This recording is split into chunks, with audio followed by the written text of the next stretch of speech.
नमस्कार दोस्तों, मैं रविशेखर कुमार अपने एजुकेशनल चैनल जीएस सब्सक्राइबर पर एक बार पुनः आपका स्वागत करता हूं। दोस्तों, प्राचीन इतिहास के अवसान की ओर हम लोग बढ़ चुके हैं, यानी कि प्राचीन इतिहास अब आपका समाप्त होने के लिए जा रहा है।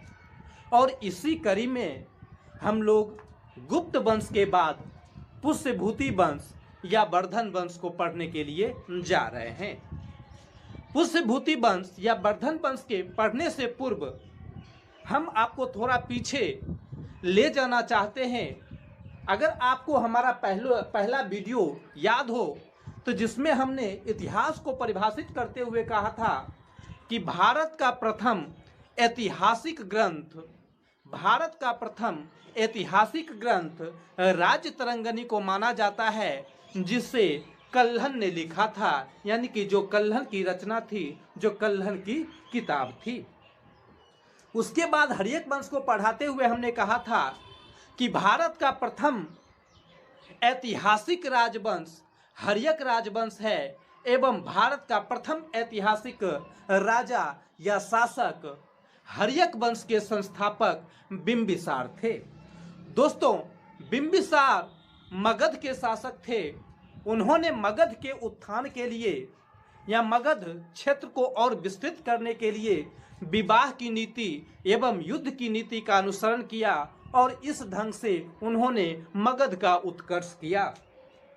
उसके बाद अगर हम चलें मौर्य वंश पर तो देखते हैं कि मौर्य वंश का शासक चंद्रगुप्त मौर्य, जो अखिल भारतीय स्तर का एक शासक था, जिसने संपूर्ण भारत को संगठित करके रखा था, वह भारत का अखिल भारतीय शासक कहलाता है।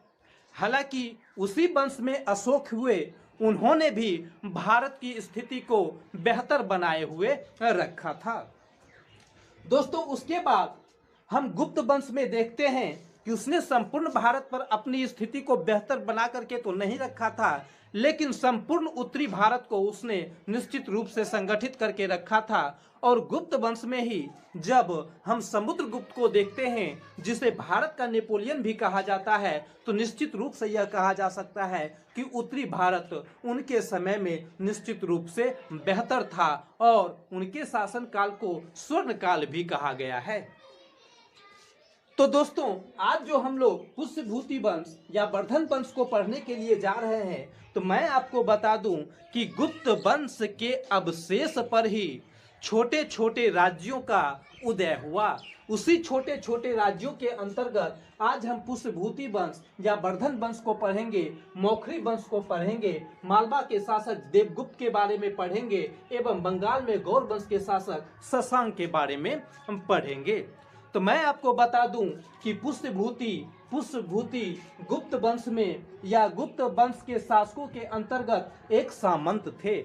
जब गुप्त वंश का अंत हुआ या पतन की ओर बढ़ा, तो उसके अंतर्गत जितने भी सामंत थे, उन्होंने अपने आप को स्वतंत्र घोषित कर लिया। आइए अब हम लोग सीधे पुष्यभूति वंश पर आते हैं। तो पुष्यभूति वंश के संस्थापक दोस्तों पुष्यभूति को माना जाता है। उनकी राजधानी कहाँ थी? तो थानेश्वर थी। यानी कि पुष्यभूति वंश या वर्धन वंश के संस्थापक पुष्यभूति थे, जिनकी राजधानी थानेश्वर थी। दोस्तों, थानेश्वर वर्तमान भारत में हरियाणा का क्षेत्र, खास करके कुरुक्षेत्र जिला में पड़ता है। अगर हम बात करें कि पुष्यभूति वंश के वास्तविक संस्थापक कौन थे, तो दोस्तों पुष्यभूति वंश के वास्तविक संस्थापक प्रभाकर वर्धन को माना जाता है। वास्तविक संस्थापक और प्रथम शक्तिशाली शासक किसे माना जाता है? तो प्रभाकर वर्धन को माना जाता है। दोस्तों, प्रभाकर वर्धन ने अपने शासनकाल में हुनों को पराजित किया एवं गुर्जरों को भी पराजित किया है। इस प्रकार के कार्य के लिए, यानी कि अपनी शक्तिशाली शासन व्यवस्था के लिए, उन्हें महाराजाधिराज, परम भट्टारक जैसे उपाधि एवं खून हरिण केसरी जैसे उपाधि से भी विभूषित किया गया है। तो एक बार आप पुनः देखेंगे कि पुष्यभूति वंश के प्रथम शासक प्रभाकर वर्धन हुए, जिन्होंने सर्वप्रथम परम भट्टारक, महाराजाधिराज प्रतापशील एवं हूणहरिण केसरी जैसे उपाधि से विभूषित हुए। उसके बाद दोस्तों मैं आपको बता दूं कि प्रभाकर वर्धन की शादी मालवा के नरेश यशोवर्मन की पुत्री यशोमती से होता है और जिनसे 3 संतान की प्राप्ति उन्हें होती है। उसमें 2 पुत्र एवं 1 पुत्री थी। अगर पुत्रों की बात करें तो सबसे बड़ा राजवर्धन था, दूसरा हर्षवर्धन था, जबकि तीसरी पुत्री थी जिसका नाम राजश्री था। दोस्तों अब थोड़ा सा हम लोग यहाँ पर देखते हैं कि प्रभाकर वर्धन जब अपने अंतिम समय में बीमार पड़े होते हैं, उसी समय पुनः हुनों का आक्रमण इनके क्षेत्र पर होता है। तब यह हुन को पराजित करने के लिए या हुन से युद्ध करने के लिए अपने बड़े पुत्र राजवर्धन को भेजते हैं और राजवर्धन ने भी हुनों को पराजित किया। लेकिन युद्ध के दरमियान ही प्रभाकर वर्धन को यह पता चलता है, यह सूचना मिलती है कि युद्ध के समय ही राजवर्धन को यह पता चलता है, यह सूचना मिलती है कि उसके पिता प्रभाकर वर्धन की मृत्यु हो गई है और वह उसी स्थिति में पुनः अपने क्षेत्र में लौट जाता है। यहाँ तक आप ध्यान रखेंगे। उसके बाद इस तीर के बारे में चर्चा करेंगे और पुनः इसको कोऑर्डिनेट करने का हम प्रयास करेंगे। तो दोस्तों हमने क्या देखा कि जब प्रभाकर वर्धन के शासन काल में या अंतिम समय में हुन का आक्रमण हुआ तो प्रभाकर वर्धन ने राजवर्धन को हुनों से युद्ध के लिए भेजा और लगभग राजवर्धन ने हुनों को पराजित कर दिया। लेकिन उसे बाद में पता चलता है कि उसके पिता की मृत्यु हो गई है, यानी कि प्रभाकर वर्धन की मृत्यु हो गई है और वह दुखी मन से यहाँ पर आ जाते हैं। अब दोस्तों थोड़ा सा हम लोग यहाँ पर देख लेते हैं, यानी कि हर्षवर्धन की बहन राजवर्धन की बहन कौन है तो राजश्री है। राजश्री की शादी मौखरी वंश के शासक ग्रहवर्मन के साथ हो जाता है, जिसकी राजधानी कन्नौज थी। यानी कि ग्रहवर्मन की राजधानी कहाँ है तो वह कन्नौज है और वह कन्नौज वर्तमान में आपको उत्तर प्रदेश में मिलता है, उत्तर प्रदेश में स्थित है। तो हमने देखा कि राजश्री के पति ग्रहवर्मन है जो मौखरी वंश का शासक है और जिसकी राजधानी कन्नौज है। दोस्तों यहाँ पर थोड़ा सा ध्यान देंगे, मालवा के शासक देवगुप्त है। मालवा वर्तमान मध्य प्रदेश में स्थित है। बंगाल में गौर वंश के शासक उस समय शशांक थे। तो दोस्तों देवगुप्त और शशांक आपस में दोस्त होते हैं, आपस में दोस्ती किए हुए रहते हैं और दोनों का नजर जो होता है वह कन्नौज पर होता है। हालांकि शशांक की दुश्मनी ग्रहवर्मन से था, तो शशांक ने अपने दोस्त देवगुप्त को आगे बढ़ाकर ग्रहवर्मन की हत्या करवा दिया। अब आप देखिए कि इधर तो राजवर्धन के पिता प्रभाकर वर्धन की मृत्यु हो जाती है, पिता के मृत्यु के बाद उनकी माता सती हो जाती हैं। इससे पहले से ही वह परेशान था। इसी बीच में उसे यह पता चलता है कि उसके बहनोई ग्रहवर्मन की हत्या मालवा के शासक देवगुप्त ने कर दिया है। अब ऐसी स्थिति में वह काफी गुस्सा में अपने सैन्य शक्ति के साथ या सेना के साथ मालवा पहुंचते हैं और देवगुप्त की हत्या कर देते हैं। यहाँ तक हमने देख लिया है। अब यहाँ पर हम लोग क्या देखते हैं दोस्तों कि देवगुप्त ने किसकी हत्या कर दी तो ग्रहवर्मन की हत्या कर दी। देवगुप्त ने किसकी हत्या कर दी तो ग्रहवर्मन की हत्या कर दी। और देवगुप्त की हत्या किसने की तो राजवर्धन ने आकर के कर दिया।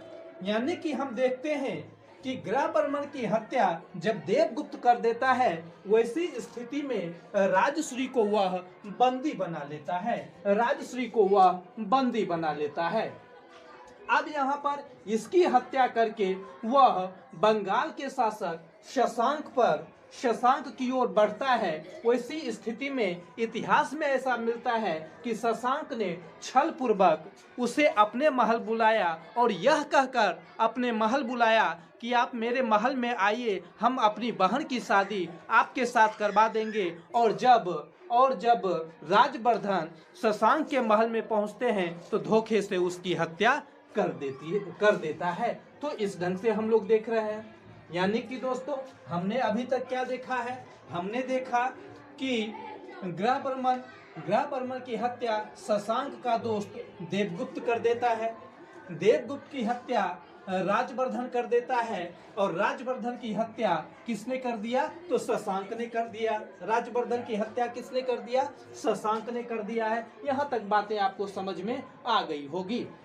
आइए थोड़ा सा हम लोग शशांक के बारे में देखते हैं। दोस्तों सवाल पूछा जाता है कि बंगाल के शासक शशांक किस वंश के शासक थे, तो दोस्तों वह गौड़ वंश के शासक थे। इसके बारे में थोड़ा सा आप और जानकारी रखेंगे। मैं आपको यहाँ पर बता दूं कि यह शशांक जो है इसी ने बोधि वृक्ष को कटवाया था। जो सवाल पूछा जाता है कि बोधि वृक्ष को किसने कटवाया, तो शशांक ने कटवाया। दोस्तों बोध गया में जो वर्तमान में बोधि वृक्ष है वह अपने पीढ़ी का कौन सा है, तो वह चौथी पीढ़ी का वृक्ष है। इसे आप ध्यान में रखेंगे। और वह बौद्ध वृक्ष जो है अब वह 196 वर्ष का हो चुका है, 196 वर्ष का हो चुका है। इस बात को आपने समझ लिया है।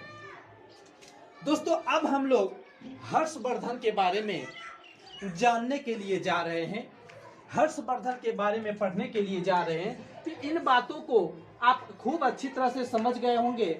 अगर आपको कभी ऐसा लगे कि यह बात हमें समझ में नहीं आई तो आप कमेंट करके पूछ सकते हैं। दोस्तों यह वीडियो थोड़ा सा लंबा जरूर होगा, लेकिन हमने तमाम चीज़ों को समावेश करने का कोशिश किया है। अगर एक बार आप पूरी तरह से देख लेंगे तो आपको ऐसा लगेगा कि हमारा कहीं से भी सवाल छूटने के लिए नहीं जा रहा है। तो आइए थोड़ा सा हम लोग अब हर्षवर्धन पर आते हैं। तो मैं आपको बता दूं कि हर्षवर्धन का जन्म 590 ईस्वी में हुआ, जबकि इसकी मृत्यु 647 ईस्वी में हो जाती है।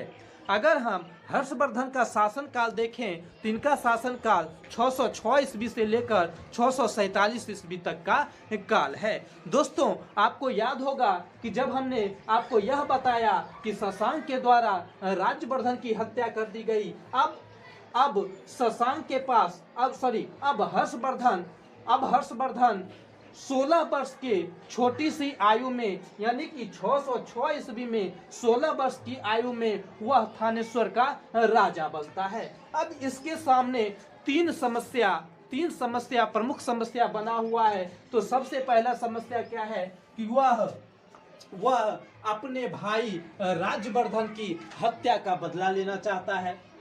दूसरा, वह अपने बहनोई ग्रहवर्मन की हत्या का बदला लेना चाहता है। तीसरा, उसके सामने जो सबसे बड़ी बात थी वह राजश्री को खोजना था। चूंकि हमने आपको बताया कि जब ग्रहवर्मन की हत्या हो गई थी उसी बीच में राजश्री उसके बंदी से किसी तरह निकल करके भाग गई थी, जिसके बारे में कुछ भी पता नहीं था। तो इस स्थिति में अभी यह हर्षवर्धन फंसा हुआ है। साथ ही साथ कन्नौज की भी स्थिति अच्छी नहीं है, चूंकि वह भी शासक विहीन हो चुका था। इस प्रकार की समस्या हर्षवर्धन के सामने था। तो दोस्तों हम क्या देखते हैं कि हर्षवर्धन जो है, हालांकि कुछ किताब में यह कहा जाता है कि हर्षवर्धन ने शशांक की हत्या कर दी, जबकि कुछ किताब में यह भी मिलता है कि शशांक उस क्षेत्र को छोड़ करके भाग गया और लास्ट में बंगाल को भी हर्षवर्धन अपने कब्जे में ले लिया था। तो दोस्तों अगर हम देखें तो हर्षवर्धन का शासन क्षेत्र जो है वह उत्तरी और उत्तरी पश्चिम भारत का अधिकांश क्षेत्र है। साथ ही पूरब में कामरूप एवं दक्षिण में नर्मदा नदी तक फैला हुआ है। इसे आप ध्यान में रखेंगे। दोस्तों पूरब में जो कामरूप, जो असम है, वर्तमान असम है, उसका प्राचीन नाम कामरूप है। वहाँ पर भास्कर वर्मन एक राजा थे। उसकी भी एक कहानी है, लेकिन उन्होंने उस राजा को अपने बस में कर लिया और इस ढंग से पूरब का क्षेत्र कामरूप जो है वह हर्षवर्धन के शासन में रहा है। दोस्तों उसके बाद हम देखते हैं कि हर्षवर्धन का एक ममेरा भाई है जिसका नाम भंडी है। इससे यह पता चलता है हर्षवर्धन को कि राजश्री सती होने के लिए जा रही है। राजश्री सती होने के लिए जा रही है और हर्षवर्धन राजश्री की खोज में निकल पड़ता है। वह राजश्री की खोज में निकल पड़ता है, लेकिन राजश्री उसे नहीं मिलती है। इसी बीच हर्षवर्धन का मुलाकात आपको इससे हो जाता है। एक बौद्ध भिक्षु था दिवाकर मित्र, एक बौद्ध भिक्षु था दिवाकर मित्र, जिसने हर्षवर्धन को बताया कि उसकी बहन राजश्री जंगल में सती होने के लिए गई है और इस ढंग से दिवाकर मित्र की सहायता से हर्षवर्धन अपनी बहन को सती होने से बचा लेता है। तो दोस्तों एक चीज जरूर ध्यान में रखेंगे कि भंडी हर्षवर्धन का मेरा भाई था, जबकि दिवाकर मित्र एक बौद्ध भिक्षु था जिसने राजश्री का पता हर्षवर्धन को बताया था। अब दोस्तों क्या होता है कि वह अपने घर ले जाना चाहता है, यानी कि हर्षवर्धन उसे अपने घर ये थानेश्वर ले जाना चाहता है, लेकिन राजश्री कहती है कि भाई अब हम अपने घर नहीं जाएंगे, हमारा घर तो कन्नौज है, हम कन्नौज में ही रहेंगे। अंत में हर्षवर्धन कहता है कि ठीक है, तुम कन्नौज की शासक बन करके रहो और हम जो है सो उसका संरक्षक होंगे। यानी कि राजश्री जो है हर्षवर्धन के संरक्षण में कन्नौज का शासक बनी हुई रही। यानी कि एक समस्या इसका यह समाप्त हो गया, जबकि हमने आपको बताया कि कुछ किताब में यह मिलता है कि बंगाल के शासक शशांक को किसने मार दिया, तो हर्षवर्धन ने मार दिया है। यहाँ तक बातें हो गई। दोस्तों अब हम लोग देखते हैं कि जब हर्षवर्धन उत्तरी पश्चिमी क्षेत्र तो उसका क्षेत्र था ही साथ हुआ पूरब में कामरूप तक बढ़ गया और दक्षिण में नर्मदा नदी तक हुआ जब बढ़ जाता है, तो ऐसी स्थिति में आप देखेंगे कि यह क्षेत्र जो आप देख रहे हैं, यह क्षेत्र आपको विंध्याचल पर्वत का है। विंध्य पर्वत को पार करके दक्षिण की ओर हर्षवर्धन की सेना आती है और इस विंध्य पर्वत के दक्षिण यानी कि नीचे दक्षिण में नर्मदा नदी बहती है और इसके नीचे में सतपुरा की पहाड़ी है। तो यह क्या होता है कि जैसे ही विंध्य पर्वत पार करके उसकी सेना नर्मदा के तट पर आती है और सुस्ता रही होती है, ठीक उसी समय दक्षिण का शासक जो चालुक्य वंश का पुलकेशिन द्वितीय था, उसने हर्षवर्धन की सेना पर हमला कर दिया। चूंकि वह सेना हर्षवर्धन की सेना पूरी तरह से थकी हुई थी, वह प्रतिकार नहीं कर सकी और इस ढंग से चालुक्य वंश के शासक पुलकेशिन द्वितीय ने नर्मदा नदी के तट पर हर्षवर्धन को पराजित कर दिया।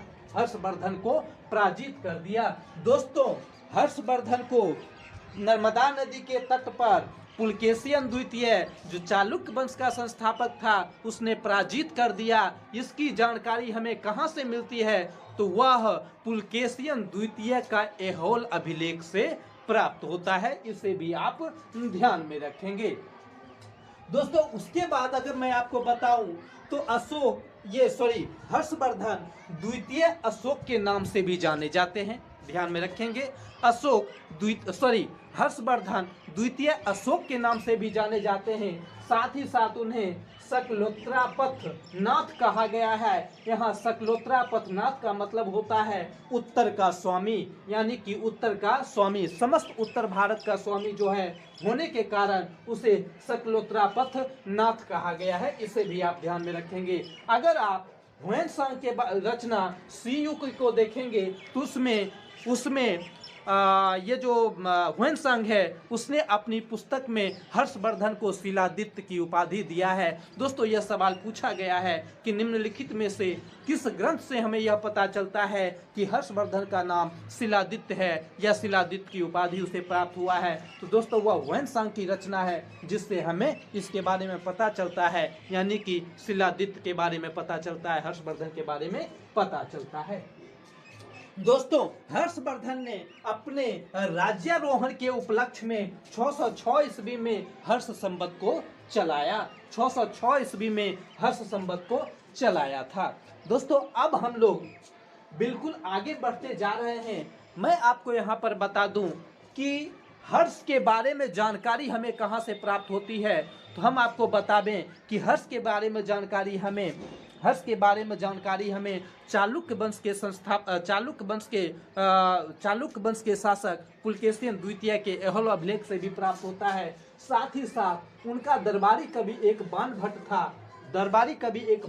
था, उसकी रचना हर्षचरित एवं कादंबरी है। इससे भी हमें हर्षवर्धन के बारे में पता चलता है। दोस्तों सवाल पूछा जाता है बाणभट्ट किसके समकालीन थे या किसके दरबार में रहते थे, तो आपको निश्चित रूप से हर्षवर्धन जवाब देना होगा। सवाल यहाँ घुमा करके भी पूछा जा सकता है कि ये बाणभट्ट किसके समकालीन थे, तो वह हर्षवर्धन के समकालीन थे। दूसरा यहाँ पर भी सवाल पूछा जा सकता है कि शशांक किसके समकालीन थे, देवगुप्त किसके समकालीन थे, ग्रह ब्रह्मण किसके समकालीन थे। उसके बाद हमने आपको बताया कि असम जो वर्तमान असम जो कामरूप के नाम से जाना जाता था, उस समय ये भास्कर बर्मन वहाँ के शासक थे। तो भास्कर बर्मन किसके समकालीन थे। तो दोस्तों इस प्रकार से सवाल घुमा फिरा करके पूछा जाता है, आप इसे ध्यान में रखेंगे। जिन जिन राजा का चर्चा हमने किया वह सभी के सभी क्या है, हर्षवर्धन के समकालीन हैं। तो मैं आपको बता रहा था कि बाणभट्ट जो है इनका एक दरबारी कवि है। किनका, तो हर्षवर्धन का।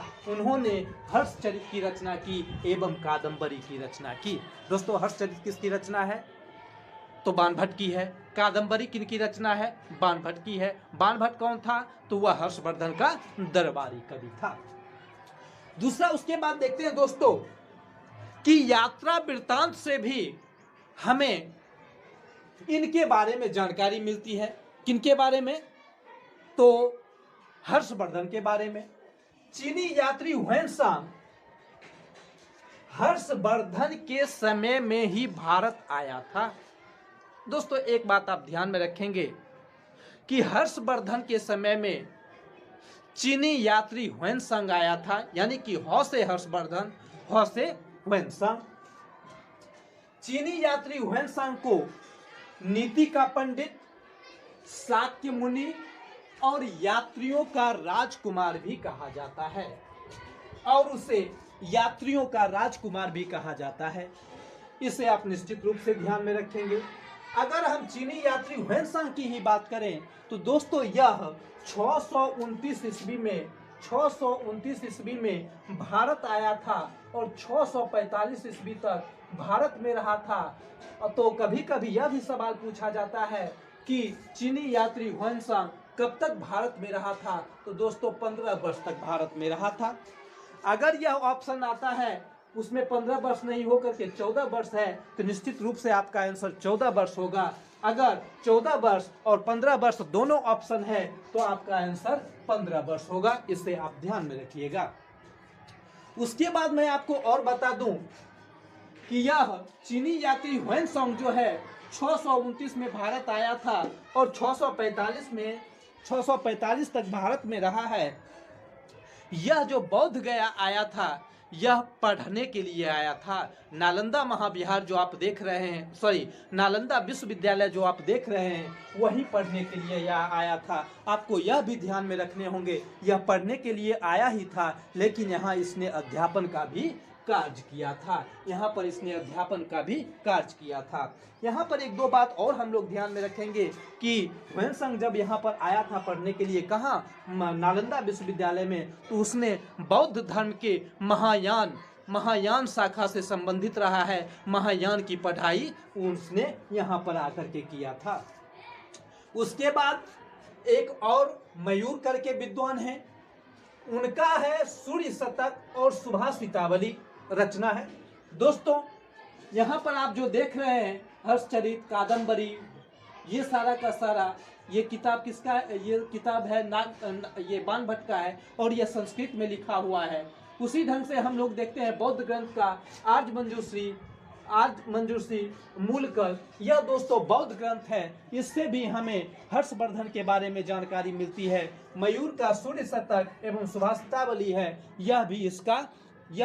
इससे भी हमें ये हर्षवर्धन के बारे में जानकारी मिलती है। इन बातों को आप ध्यान में रखेंगे। तो दोस्तों हर्षवर्धन का राजकीय भाषा जो था वह संस्कृत था, इसे ध्यान में रखेंगे। हर्षवर्धन का राजकीय भाषा कौन सा था? तो वह संस्कृत था।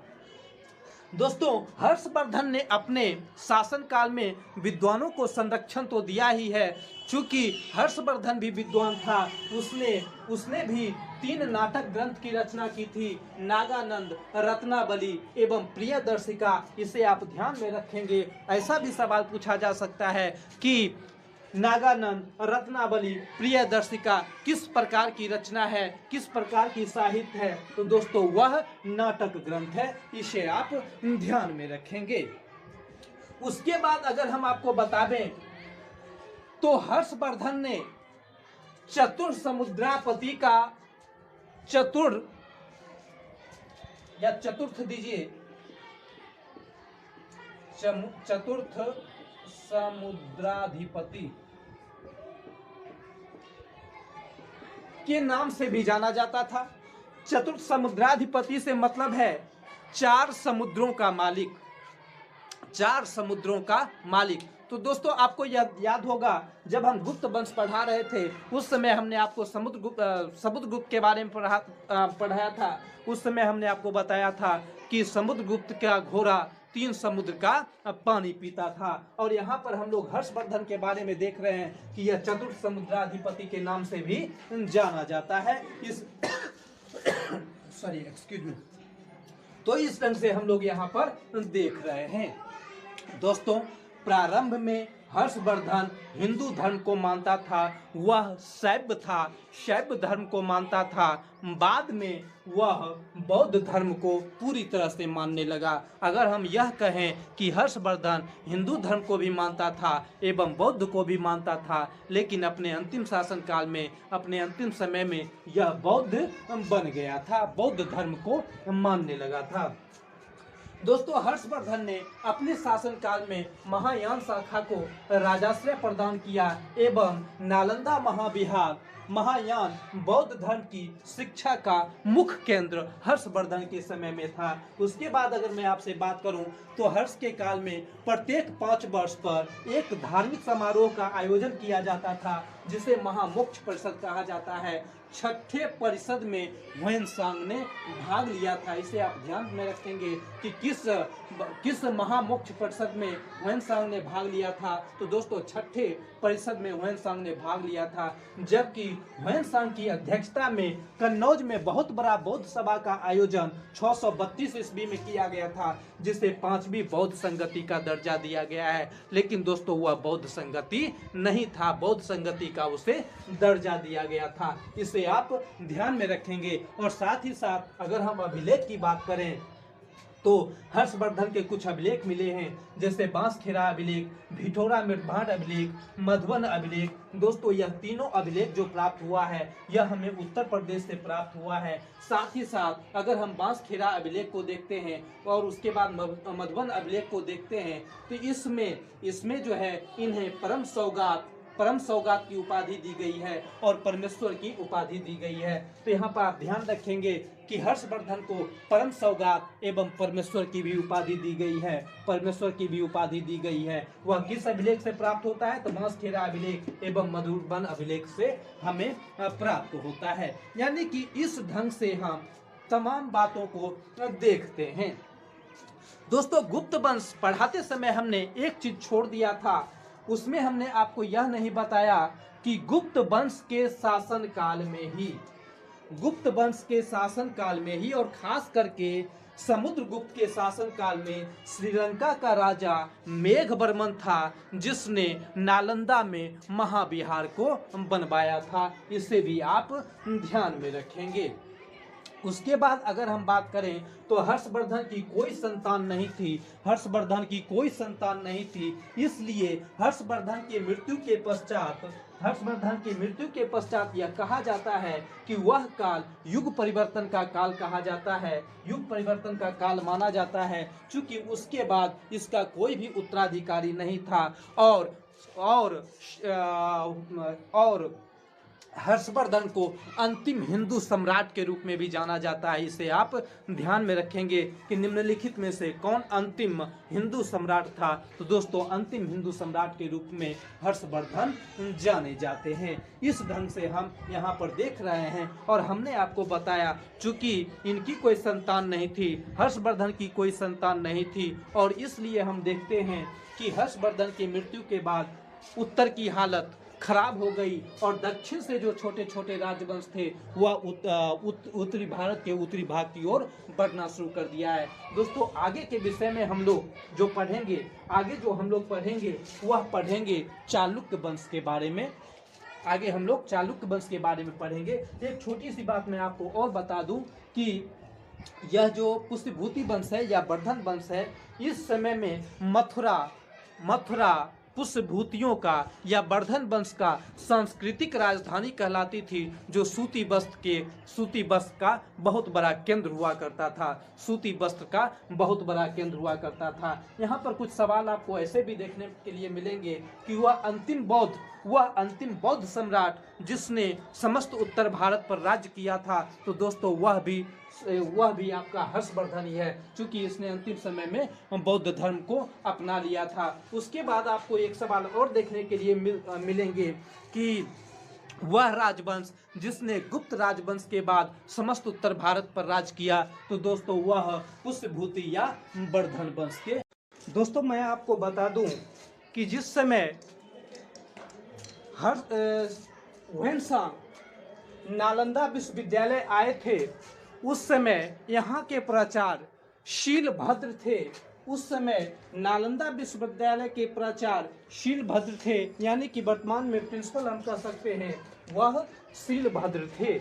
यहाँ पर हम लोग देखते हैं दोस्तों कि यह जो है, खास करके अगर हम हर्षवर्धन की बात करें तो वह बौद्ध धर्म के महायान शाखा से संबंधित थे, बौद्ध धर्म के महायान शाखा से संबंधित थे। और साथ ही साथ अगर हम कहें तो उस समय में नालंदा विश्वविद्यालय जो है बौद्ध धर्म के महायान शाखा